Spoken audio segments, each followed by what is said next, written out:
اگر کوئی رضائے الہی کا سفر کرے تو اپنے بچوں کی ضروریات کو کیسے پورا کرے گا؟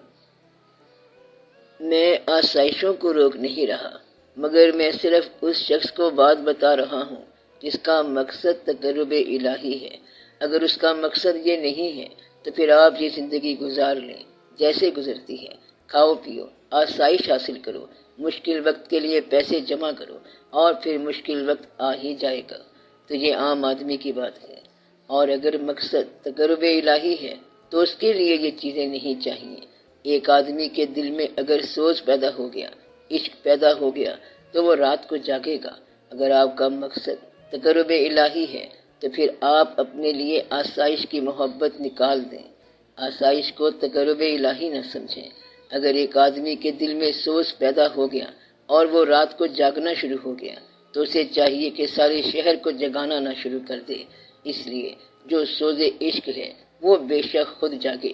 بچوں کے لیے جو خواہش ہے وہ ہونے دو، مگر آپ کے دل میں راہ الہی کی جو خواہش پیدا ہو گئی ہے اس کے لیے اللہ کا شکر ادا کرو۔ اگر ایئر کنڈیشنر میں بیٹھے ہو تو بیٹھو، پکے مکانوں میں بیٹھتے ہو تو بیٹھو، مگر اللہ کا شکر ادا کرو، شکر میں کوتاہی نہ کرو۔ اگر آپ میں اللہ کی خواہش پیدا ہو گئی ہے تو یہ بڑی مبارک بات ہے۔ اگر یہ زندگی اللہ کی راہ میں چلنے کی خواہش مند ہو جائے تو پھر اور کیا چاہیے؟ تو آپ اللہ کی طرف نکلو۔ اللہ نے فرمایا ہے کہ جب آپ میں ایسی خواہش پیدا ہو جائے تو اللہ کی طرف فرار کر جاؤ، بھاگ جاؤ، اللہ کی طرف مفرور ہو جاؤ۔ یعنی کہ زندگی سے تلخی آلام سے گھبرایا ہوا انسان مفرور بن کے اللہ کی آغوش محبت میں سکون پانے کے لیے حاضر ہو گیا۔ لوٹ آیا ہوں میں دنیا کے ویرانوں سے، تو آپ بھی اللہ کی طرف فرار کر جاؤ۔ باقیوں کو چھوڑ دو، ان کو کرنے دو، ان کو کھلاؤ۔ فرار اور ہجرت میں کیا فرق ہے؟ کیفیت کے لحاظ سے فرار زیادہ سپونٹینیس ہے، ہجرت میں کنسیڈریشن ہے، تھوڑا سا غور ہے۔ ہجرت کا مقام اور ہے۔ فرار کے وقت گنجائش نہیں ہوتی کہ انسان کچھ سوچ سکے، اس کو صرف یہ پتا ہوتا ہے کہ یہاں سے نکلنا ہے، اور ہجرت میں مقام چھوڑنے کا بھی پتا ہوتا ہے اور وہاں جانے کا بھی پتا ہوتا ہے۔ ہجرت جو ہے یہ کیفیت میں مدھم ہے، اور فرار جو ہے یہ تیز لفظ ہے۔ اللہ کی طرف فرار یعنی بڑی تیز رفتاری سے ادھر جانا ہے، ایک چکر لگ جاتا ہے۔ اس کا سجدہ ایسے ہے کہ یا میں نہیں یا گردش افلاک نہیں ہے، یا پھر ایسے ہے کہ یا جبی نہ رہے یا سنگ آستہ نہ رہے۔ تو وہ ایسی بات کہتے ہیں کہ آج سجدوں کی انتہا کر دوں، شوق مٹ جائے یا جبی نہ رہے۔ تو یہ ففرو والوں کی بات ہے۔ یہ فرار کی کیفیت بہت تیز ہے۔ ایک اور راز بتاتا ہوں کہ اللہ نے کہا ہے کہ سجدہ کرو اور میرے قریب ہو جاؤ۔ اگر اور کچھ سمجھ نہیں آتا تو یہ تو سمجھ آ سکتا ہے کہ سجدہ کرو اور فوری طور پر اللہ کے قریب ہو جاؤ۔ اللہ جب آپ کے قریب آتا ہے تو کیا ہوتا ہے؟ اول تو اللہ دور رہتا ہی نہیں ہے۔ جب آپ خاموشی سے تنہائی میں دعا مانگتے ہیں تو جو دعا کی ٹیون ہے، آپ جتنا آہستہ سے بولتے ہیں اتنے قریب سے اللہ سن رہا ہوتا ہے۔ گویا آپ کی دعا کی آواز کے ساتھ اللہ کا کان ہوتا ہے۔ آپ دل میں دعا کرتے ہیں اور اللہ سنتا ہے۔ یہ ایک مقام ہے۔ پھر آپ نے اللہ کو اگر پرسیو کرنا ہے، غور کرنا ہے، ریسیو کرنا ہے، کنسیو کرنا ہے۔ اگر آپ کی پیشانی میں تڑپ ہے تو اسے سجدہ گاہ میں ڈھونڈیں۔ آپ یہ دیکھیں کہ اللہ کا شوق کہاں ہے، کس جگہ پر ہے۔ اگر اللہ کا شوق آپ کے پاؤں میں چلا جائے تو آپ اس راہ میں دوڑنے والے بن جاؤ گے۔ اللہ کی تلاش میں آپ سیر کرتے جائیں گے۔ پیشانی میں شوق ہوگا تو آپ سجدہ کریں گے، آنکھوں میں شوق ہوگا تو نظارے تلاش کریں گے اور کہیں گے کہ اللہ مل گیا۔ نظارے ہی نظارے ہیں، خوشبو ہی خوشبو ہے، نغمہ ہے، سبحان اللہ، چہرہ ہے، عالم تحیر ہے، دل کی دھڑکن ہے، پاؤں کی جنبش ہے، وجود کی کیفیت ہے۔ لیکن ان سب کے باوجود اللہ آپ کی سمجھ سے بہت دور ہے۔ اللہ کا ادراک نہیں ہو سکتا ہے۔ وہ ہے یہیں کہیں لیکن کہیں نہیں۔ تو اللہ کی خواہش ہی اللہ ہے، اللہ پر یقین ہی اللہ ہے، اللہ پر ایمان ہی اللہ ہے۔ لیکن اللہ ان سب باتوں سے بہت بلند ہے۔ یہ آسان سی بات ہے، یقین اگر نہ ہو تو پھر آپ کا ایمان کیا ہے؟ تو ایمان، یقین اور وابستگی ہی اللہ ہے۔ اگر آپ علم والے نہ ہوتے اور کوئی ان پڑھ آدمی ہوتا تو اسے اللہ سمجھانا زیادہ مشکل نہ ہوتا۔ اللہ کیا ہے؟ شوق کے آنسو، تو شوق میں نکلے ہوئے آنسو اللہ ہیں۔ قربان ہونے والے کا خون اللہ۔ خالی علم آپ کو کہیں نہیں پہنچائے گا۔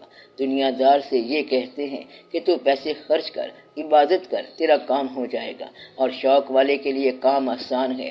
جس حصے میں شوق ہے اس کے مقابل کی شے کا نام اللہ ہے۔ اگر آپ فکر والے بن گئے تو فکر کی رسائیوں میں آپ کو اللہ کی پہنائیاں سمجھ آئیں گی۔ یہ افلا تتفکرون والے ہوتے ہیں، جسے آپ کنسنٹریشن کہتے ہیں، میڈیٹیشن کہتے ہیں۔ اگر آپ کا ذہن ہی نہ ہو تو میڈیٹیشن کیا ہوتی ہے؟ پھر تو میڈیٹیشن عذاب ہے۔ یعنی ذہن کے اندر اللہ کے جلوے کی تلاش نہ ہو تو میڈیٹیشن عذاب ہے۔ اگر آپ کی پیشانی میں تڑپ نہ ہو تو سجدہ بہت مشکل ہے، منافقت کا ہے۔ اگر آپ کا دل محبت سے بھرا نہ ہو تو کسی کو دل بر کہنا جھوٹ ہے۔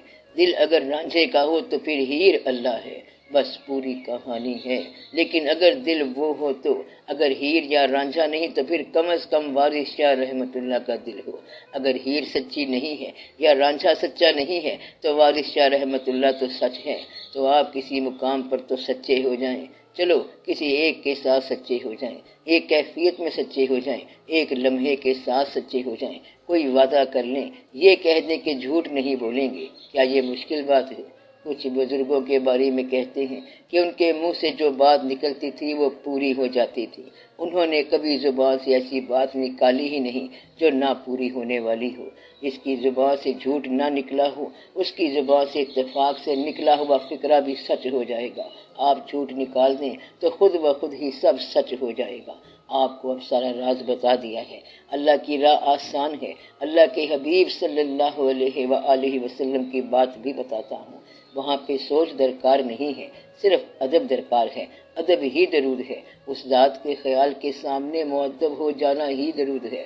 وہ بے شک انسان ہے، حکم ہے، لیکن وہ اتنے مثلکم بھی نہیں ہے جتنا تم سمجھ رہے ہو۔ جہاں ادب کا مقام ہو وہاں پر سوئے ادب کہاں سے شروع ہو جاتا ہے؟ دین کے حوالے سے مقام ادب جس ذات سے وابستہ ہو، اس ذات کی صفات اگر اختیار کر بھی لی جائیں تو بھی اس ذات کے مرتبے کی خاک پا نہیں بن سکتے۔ صفات سے اس ذات کا تقرب آپ نہ سوچیں، یہ سوئے ادب ہے۔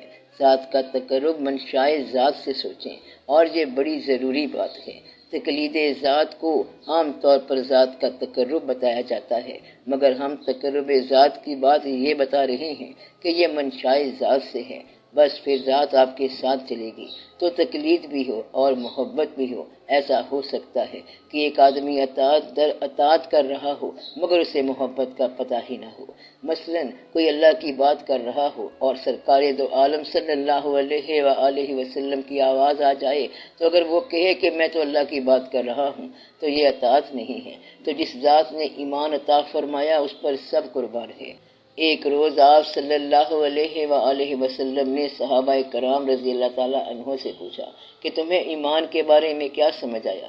سب نے جواب دیے، یہ کہا کہ اللہ ایک ہے، اللہ کی ہر ایک چیز پہ ایمان رکھنا ہے، آپ صلی اللہ علیہ وسلم کی ذات پہ یقین رکھنا ہے۔ ایک آواز آئی کہ ہم تو یہ سمجھے ہیں کہ دین یہ ہے کہ دین بھی آپ صلی اللہ علیہ وآلہ وسلم پر نثار ہے۔ تو یہ اور راز ہے۔ یہ راز جو ہے یہ آپ کو اطاعت سکھاتا ہے، اس کو ضرور پہچاننا، یہ ادب کا مقام ہے۔ فقیر کا دین تقلید میں نہیں ہے، ہر چند کے تقلید لازم ہے بلکہ محبت میں ہے۔ فقیر کی نماز محبت کی ہے، یہ قضا نہیں ہوتی، اس کی قضا ہی نہیں ہے، وہ اس خیال سے غافل ہی نہیں ہوتا۔ محبت ایک ایسی چیز ہے جو آپ کو محبوب سے کبھی غافل نہیں ہونے دے گی۔ کیا خوش قسمت لوگ ہیں وہ لوگ جن کو محبت بھی ہو اور اطاعت بھی ہو، یعنی کہ شریعت بالمحبت ہو۔ وہی آدمی تو ہمیں چاہیے۔ حضور پاک صلی اللہ علیہ وآلہ وسلم کی ذات کے بعد کی بات، حضور پاک صلی اللہ علیہ وآلہ وسلم کی ذات کے بعد نقشہ حضور صلی اللہ علیہ وآلہ وسلم ہی کا رہتا ہے۔ فالوور ہوں یا لیڈر ہوں یہ انہی کا احسان ہے۔ حضور پاک صلی اللہ علیہ وسلم کی ذات کے بعد بھی حضور صلی اللہ علیہ وآلہ وسلم ہی ہیں۔ کسی اسٹیج پر اس سینسٹیوٹی میں کوئی فرق نہیں آتا۔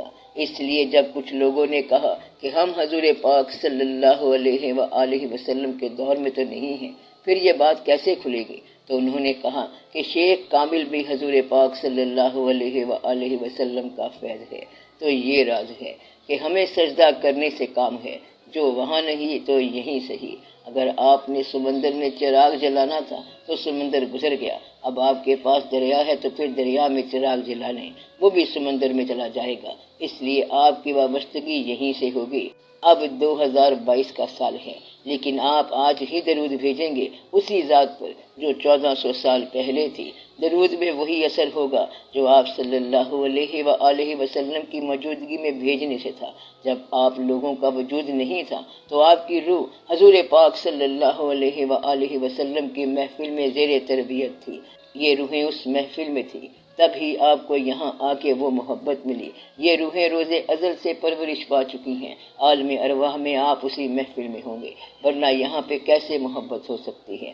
یہی تو ان کی مہربانی ہے۔ پھر آپ کو بیٹھے بیٹھے کبھی یاد آ جاتا ہے، تربیت پہلے ہی ہو چکی ہے، صرف اس کی دریافت یا ڈسکوری ہونی ہے۔ یہ کوئی نئی بات نہیں ہے، کلمہ آپ نے پرانا پڑھا ہوا ہے۔ کیا یہ کالو بلا کے وقت کی بات ہے؟ ہاں، یہ الست بربکم کے وقت کی بات ہے، جب یہ جواب دیا گیا کہ کالو بلا۔ جب یہ واقعہ مالک کائنات نے کیا تھا تو اس کو ہمیں اب بتانے کی کیا ضرورت ہے؟ اللہ نے پوچھا کہ ہے کوئی تمہارا رب میرے علاوہ؟ کیا میں تمہارا رب ہوں کہ نہیں ہوں؟ روحوں نے کہا آپ ہی ہمارے رب ہیں۔ اب یہ کیوں بتایا جا رہا ہے؟ راز یہ ہے کہ یہ واقعہ ابھی بھی ہو رہا ہے۔ جو چیز آپ کو عبادت کے راستے میں روک رہی ہے، وہاں یہ آواز آتی ہے کہ کیا میں تمہارا رب نہیں ہوں؟ وہاں آپ اس چیز کو چھوڑ دیں اور آگے نکل جائیں۔ تو کالو بلا کا طریقہ یہ ہے۔ تو اللہ کے راستے سے جو چیز روک رہی ہے، وہاں یہ آواز محسوس کرو کہ الست بربکم، اور بلا حاضر کہہ کے آگے پہنچ جاؤ۔ قدم قدم پر آپ کو الست بربکم کی آواز آ رہی ہے، اس لیے قدم قدم پر بلا کا ورد شروع کر دو۔ تو ازل کہاں ہے آپ کے ساتھ؟ ابھی ازل ہے، تو یہی لمحہ آپ کے لیے ازل ہے۔ جہاں آپ اللہ کو یاد کریں گے تو وہ اللہ کی محفل ہو جائے گی۔ اللہ کو جب یاد کرو گے وہ وہیں ہوگا، اللہ کو جب پکارو گے وہ وہیں ہوگا۔ اللہ کو کس نے یاد کرنا ہے؟ آپ نے۔ اللہ کب آپ کے ساتھ ہوتا ہے؟ جب آپ اس کے ساتھ ہو جاؤ۔ اللہ کب آپ کو چھوڑتا ہے؟ جب آپ اسے چھوڑ دیں۔ دھیان کرنا یہ ہو سکتا ہے کہ کہیں ایسا نہ ہو کہ تیرا حسن خیال ہی تکمیل جمال ہو، بس دھیان کرنا۔ اگر کہیں ایسا ہو تو پھر کیا ہوگا؟ یہ بیان کی بات نہیں، بلکہ یہاں پر بیان بند ہے۔